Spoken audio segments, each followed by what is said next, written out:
And secondly, I just wanted to mention that there are 2.5 million Pakistani labor, mostly labor. There are white-collar workers there too. And I just want to say, Your Highness, that these are people very close to my heart. They are very special people who leave their families, who take all the trouble just to go away to earn a livelihood for their families. These are mostly people who don't see their families for a year, 6 months. And so for us, they are very special people. And we would just request you that, it is something which will please the Almighty if we can just treat them. There are some 3,000 prisoners there, and we just would like you to bear in mind that they are poor people who have left their families behind.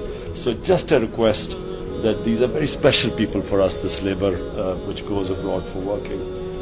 And imagine leaving their family and children behind who work hard, send their money back, and we would a special request from them that, please, sometimes they face hardships, and we would like you to look upon them as your own people. Basically, we feel that this close affinity to Saudi Arabia, we feel that your people are brothers, and we would just like you to have that same feeling for them. Thank you very much.